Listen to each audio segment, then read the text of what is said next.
ओम शांति। आज बाबा के 4 तारीख के महावाक्य हैं। आज के मुरली में बाबा ने कहा, मीठे बच्चे, भोलानाथ बाबा आए हैं भक्तों को भक्ति का फल देने, उन्हें अगम निगम का भेद सुनाकर मुक्ति जीवन मुक्ति का वर्षा देने।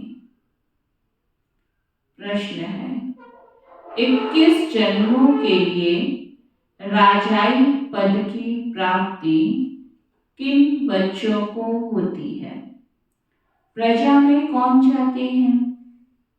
तो आज बाबा ने कहा, जो मातेले बन बाप पर पूरा पूरा बलिहार चाहते हैं, उन्हें राजाई पद प्राप्त होता है।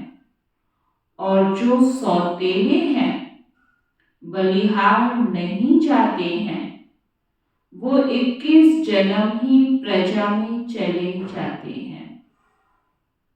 तुम श्रीमत पर चल अपने ही योग बल से राजाई का तिलक लेते हो। यहाँ हथियार आदि की बात नहीं, तुम्हें योग बल बुद्धि बल से माया जीत जगत जीत बनना है। गीत है, भोलेनाथ से निराला कोई और नहीं, ऐसी बिगड़ी को बनाने वाला कोई और नहीं। ओम शांति। देखो क्या कहते हैं, भक्तों की रक्षा करने वाला, तो जरूर भगत कोई आफत में आए हुए हैं। भक्तों का रखवाला, रक्षा किसकी होती है? जो आफत में फंसा हुआ है। इन भक्तों का रक्षक शिव बाबा है। भक्तों को भक्ति का फल जरूर मिलता है। मेहनत तो करते हैं ना। कायदा कहता है पुरुषार्थ से प्रारब्ध मिलती है। अब इस दुनिया में पुरुषार्थ कराने वाले सब हैं आसुरी संप्रदाय। वास्तव में पुरुषार्थ कराने वाला चाहिए कोई अच्छा।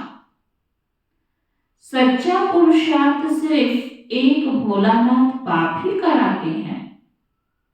जिस्मानी लौकिक माँ बाप टीचर सभी हद का पुरुषार्थ कराते हैं। बेहद की नॉलेज कोई दे ना सके। भल कोई बैरिस्टर जज बनेंगे, फिर दूसरे जन्म में नए सिरे पुरुषार्थ करना पड़े। बैरिस्टर तो कायम नहीं रहेंगे, प्रारब्ध तो कुछ बनी नहीं। कुछ भी करके गुरु सिखलाते हैं, शास्त्र सुनाते हैं, परंतु वह भी अलग काल का सुख मिला। प्रारब्ध तो कुछ बनी नहीं, फिर दूसरे जन्म में गुरु करना पड़े। यह भोलानाथ है सतगुरु।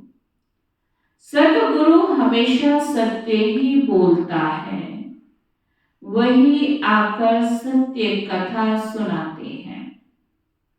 यह है सतगुरु की मत, जिससे मुक्ति जीवन मुक्ति मिलती है। यह है नर को नारायण बनाने की मत। भोलानाथ अगम निगम आदि मध्य अंत का रास बैठ बताते हैं। और कोई मुक्ति धाम जीवन मुक्ति धाम स्वर्ग को जानते ही नहीं। मुक्ति धाम का मालिक है परम पिता परमात्मा, जो परम धाम में रहने वाला है। अब बच्चों को मत मिलती है। बाबा ने बार बार समझाया है कि यह बाप टीचर गुरु है। श्री कृष्ण को बाप टीचर गुरु कोई नहीं कहेंगे।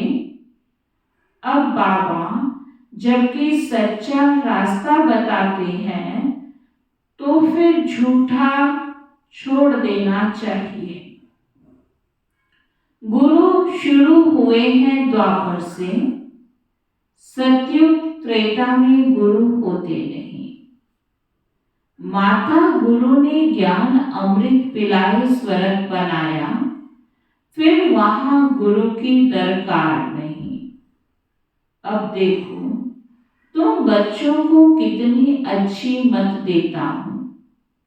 सबको युद्ध के मैदान में बाबा ने खड़ा किया है कि 5 विकारों पर जीत पहनो और फिर ऐसे श्री कृष्ण समान देवता बनो।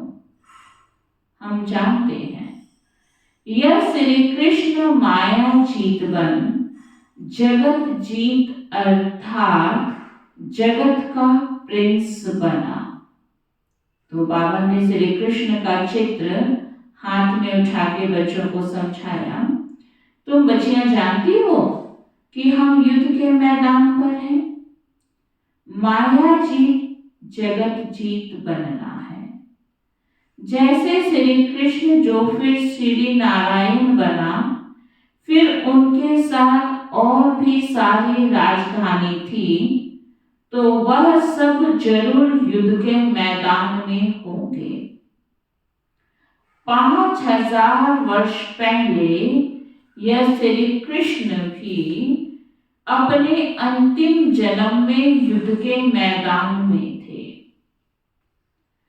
वैसे अब यह भी युद्ध के मैदान में है। तुम भी युद्ध के मैदान में हो। 5 विकारों पर जीत पाकर तुमको यह बनना है। इसको कहा जाता है नारायणी नशा। माया जीत जगत जीत बनना है। कितनी सहज बात है।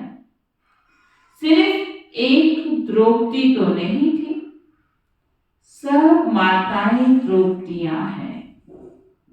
सबको सतयुग में नंगन होने से बचाते हैं। वहां कोई विकार में नहीं जाते। कहेंगे भला तब बच्चे कैसे पैदा होंगे? अरे वह तो पवित्र दुनिया है। तुम सन्यासी लोग घर बार छोड़ते हो तो फिर क्या दुनिया खत्म हो जाती है? दुनिया तो बढ़ती ही रहती है।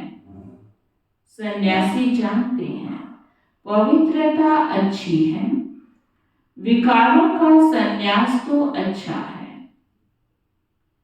सन्यास करने वालों को सन्यास ना करने वाले माथा टेक गुरु बनाते हैं।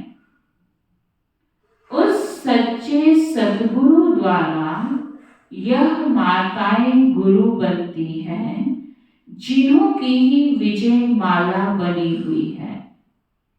बाबा कहते हैं बच्चे तुम पढ़कर पद पाओ। अब बाप ने युद्ध के मैदान में खड़ा किया है। श्री कृष्ण जैसा बनाने के लिए उनकी सारी राजधानी है। प्रिंस प्रिंसेस तो होंगे ना। अभी तो ना राजा महाराजा कहला सकते, ना प्रिंस प्रिंसेस। अब तुमको बाप की दैवी मत मिलती है। अब माताओं को ज्ञान कलश मिला है। यह बच्चियां अमृत पिलाए असुरों को देवता बनाती है। देवताएं पुरानी दुनिया पर थोड़े ही राज्य करेंगे, नई दुनिया भी बन रही है। तो बच्चे अब जल्दी जल्दी करो। एक तो है विकारों का बंधन, दूसरा है कर्म बंधन। 2 प्रकार के बंधन बाबा बता रहे हैं, एक विकारों का और दूसरा कर्म बंधन। उनसे छूटने लिए श्रीमत पर चलना पड़े। बाबा कहते हैं मुझे याद कर अशरीरी बनो। ऐसे नहीं कि आत्मा परमात्मा में मिल एक हो जाती है। ना कोई ज्योति ज्योत समाया है, ना समाने ही है। आत्मा समा जाए तो जड़ हो जाए। आत्मा तो अविनाशी है, शरीर को विनाशी कहा जाता है। आत्मा मेरे साथ योग लगाकर पवित्र बनती है, फिर शरीर भी पवित्र मिलेगा। आत्मा पवित्र हो जाएगी, फिर यह शरीर खलास हो जाएगा। फिर पवित्र तत्वों से पवित्र शरीर बनेगा। यह शरीर पूजन लायक नहीं बनते। पूज्य तो सिर्फ देवता ही हैं, उन पर फूल चढ़ा सकते हैं। उन्हों को श्री श्री अर्थात श्रेष्ठ ते श्रेष्ठ कहा जाता है। श्री श्री 2 बार क्यों कहते हैं? क्योंकि सूर्यवंशी लक्ष्मी नारायण हैं, ऊंच ते ऊंच उनकी आत्मा और शरीर दोनों पवित्र हैं।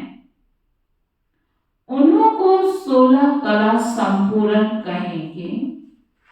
चंद्रवंशी है 14 कला, तो सूर्यवंशी को सिर्फ श्री नारायण कहेंगे।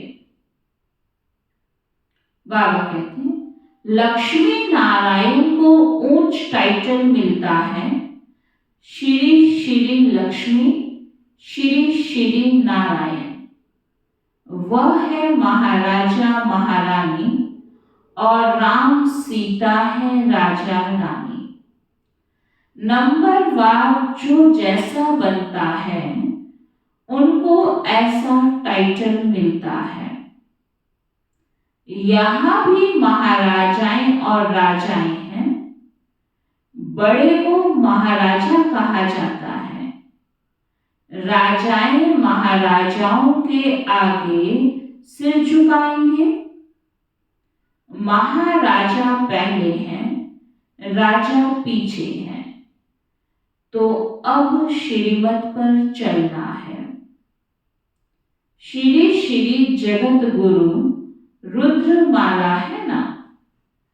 जगत का मालिक भी वह है, टीचर भी वह है, तो गुरु भी वह है। ऐसे बाबा को याद करना पड़े। कहते हैं बंधन है कोई छुड़ावे, तोते का मिसाल।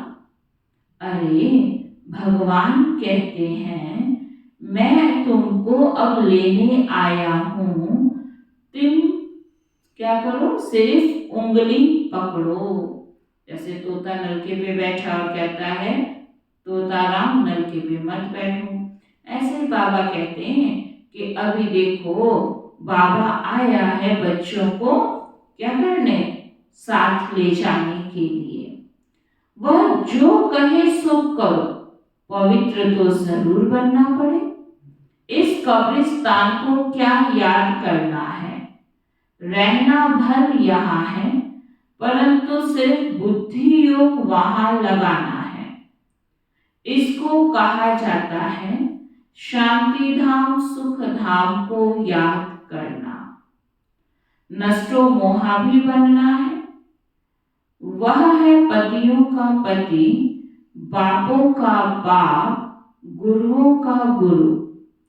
तो ऐसा श्री कृष्ण बनने लिए मेहनत करनी पड़े। कल पहले भी पुरुषार्थ किया था और सतयुग की राजधानी स्थापन हुई थी, फिर हो रही है। इसमें पवित्र रहना है। पति जो सेवा कहे वह तुम करो, बाकी सिर्फ पवित्र रहना है। बाबा ये नहीं कहता है कि कहना नहीं मानना है, सेवा करो लेकिन पवित्र भी रहना है। पवित्र नहीं बनेंगे तो वैकुंठ का मालिक नहीं बनेंगे। अब बाप आकर तुम बच्चों को स्वर्गवासी बनाते हैं। पतितों को पावन करने वाला भी वह है, जगत का मालिक भी वह है। अब तुम बच्चियां ज्ञान धन से मनुष्यों को देवता बनाओ। यह तो नॉलेज है। बुद्धि में कितनी रोशनी आ गई है और कोई को यह नॉलेज नहीं। सब दर दर धक्के खाते रहते हैं। यहाँ हमको बाबा ने कितना साइलेंस में बिठा दिया है। बाबा कहते मरने लायक हो तो भी बैठकर सुनो। ज्ञान अमृत मुख में हो, शिव बाबा की याद हो, तब प्राण तन से निकले। फिर अंतमति सोगति हो जाएगी। नहीं तो ना विक्रम विनाश होंगे, ना मोह जीत बनेंगे। मुफ्त भक्ति का फल गवा देंगे। सब भगत है ना, माया के बंधन में फंसे हुए हैं। रखवाला है भोलानाथ शिव, रक्षा करने आए हैं तो उनकी राय पर चलना है। श्री कृष्ण के कुल में जाना है। श्री कृष्ण है फुल पास, संपूर्ण चंद्रमा। जब चंद्रवंशियों का समय आता है तो वह अपना राज्य ले लेते हैं। तो नापास क्यों होना चाहिए? फुल पास होना है तो पुरुषार्थ करना है। बाबा कहते हैं डरने का काम नहीं है, निर्भय निर्वैर बनना है। समझाना तो पड़ेगा ना। जो कहते हैं भगवान सर्वव्यापी है, उन्होंने ही भारत को ऐसी दुर्दशा में लाया है। भगवान तो एक ही भोलानाथ है जो सब भक्तों का रखवाला है। श्री कृष्ण की आत्मा अभी यहाँ है। अब कुछ समझो, बहुत बड़ी लॉटरी है। ये ज्ञान ऐसे नहीं किसी को कि मिलता है, ये बहुत बड़ी लॉटरी है। घोड़े घुड़दौड़ है, हमको दौड़ना है बुद्धि योग से। जितना हम दौड़ेंगे उतना जल्दी बाबा के पास पहुंचेंगे, विक्रम विनाश होंगे। बाबा ने बार बार समझाया है, हम युद्ध के मैदान में खड़े हैं।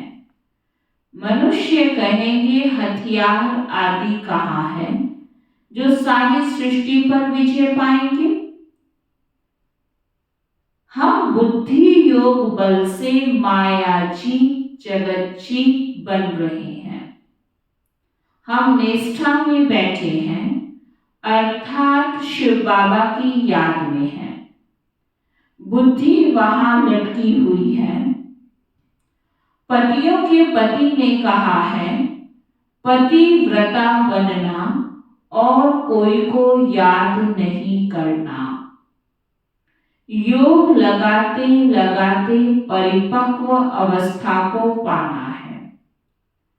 कन्या भी पति को याद करती है ना, वह तो है देहधारी।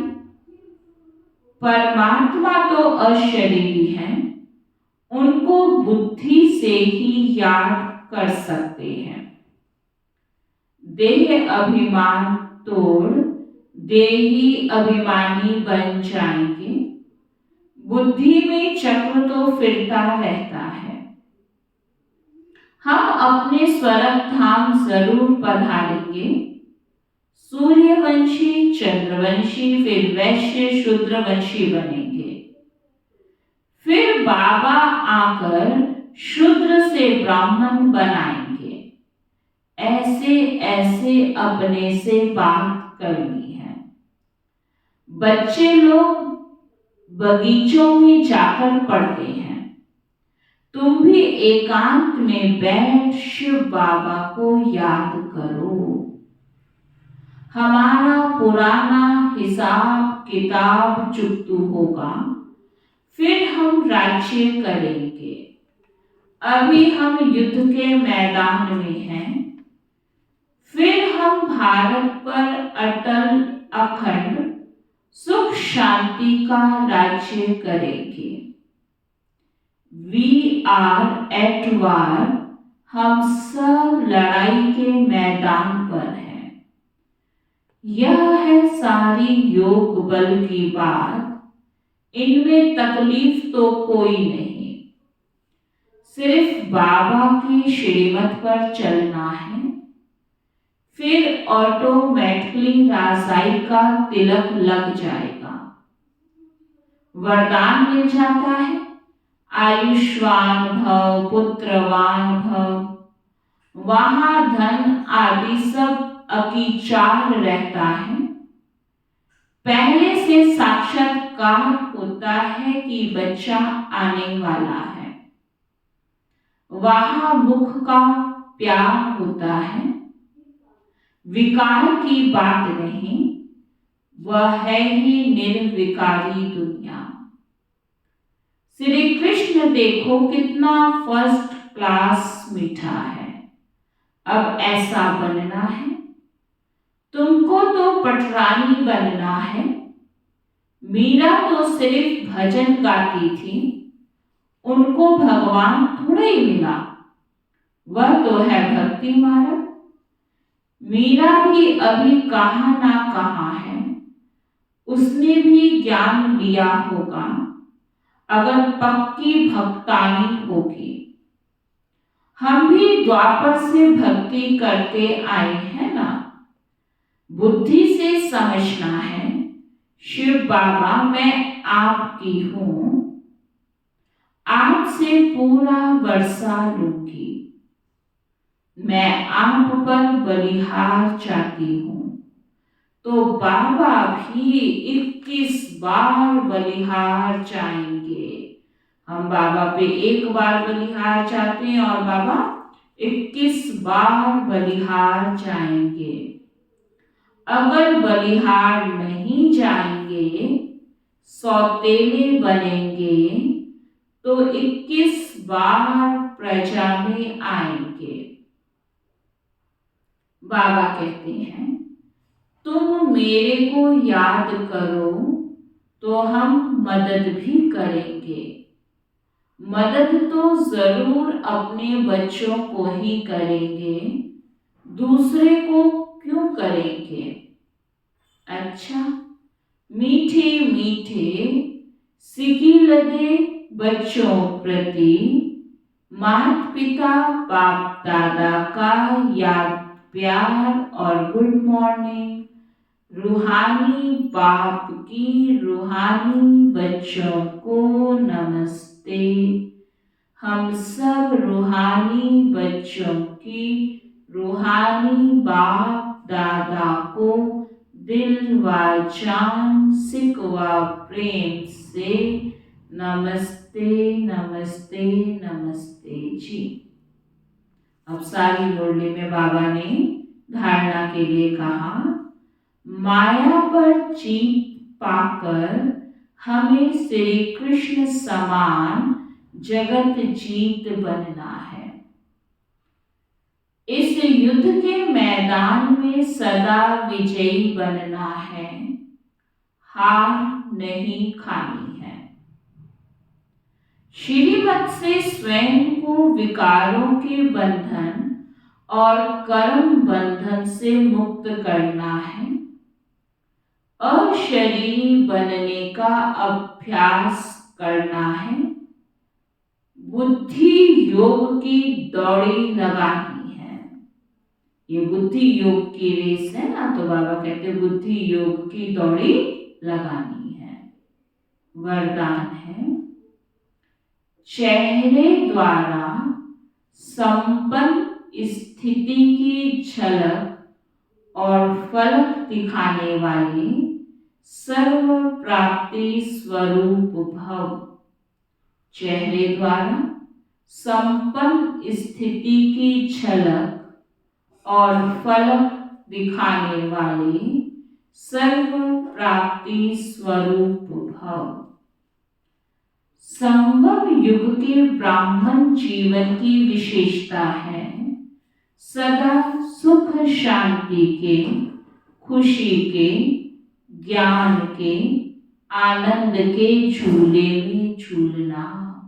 बाबा ने कितने सारे हमें झूले दिए हैं, सुख शांति के, खुशी के, ज्ञान के, आनंद के झूले में झूलना। सर्व प्राप्तियों के संपन्न स्वरूप के अविनाशी नशे में स्थित रहना। चेहरे पर प्राप्ति ही प्राप्ति है, उस संपन्न स्थिति की झलक और फलक दिखाई दे। जैसे स्थूल धन से संपन्न राजाओं के चेहरे पर भी वह चमक थी। जैसे स्थूल में भी अगर किसी राजा के पास बहुत अधिक धन हो तो चेहरे से पता चलता है ना। तो यहाँ अविनाशी प्राप्ति है, तो प्राप्तियों की रूहानी झलक और फलक चेहरे से दिखाई दे। स्लोगन है, खुश नसीब वह है जो सदा खुश रहकर खुशी का खजाना बांटते रहे। खुश नसीब कौन है? जो सदा खुश रहकर खुशी का खजाना बांटते रहते हैं। और बाबा का व्यक्त इशारा है, आप पूर्वज और पूज्य आत्माओं के यादगार में भी नैन सदा निर्मल दिखाते हैं। कभी भी अभिमान या अपमान के नैन नहीं दिखाते। कोई भी देवी व देवता के नैन निर्मल व रूहानी होंगे। तो जब कभी किसी के प्रति कोई ऐसा नेगेटिव संकल्प आए तो याद रखो कि मैं कौन। जैसे भक्ति में देवी देवताओं के नैन सदा निर्मल दिखाते हैं, तो बाबा भी कह रहे हैं कि बच्चे मन में कभी कोई नेगेटिव संकल्प आ जाए तो याद रखना कि मैं कौन। मेरे जड़ चित्र भी रूहानी नैनधारी हैं, तो मैं चैतन्य हूँ। जब जड़ चित्र में इतनी रूहानियत, तो मुझ में कितनी रूहानियत होनी चाहिए। तो मैं चैतन्य हूँ। ओम शांति।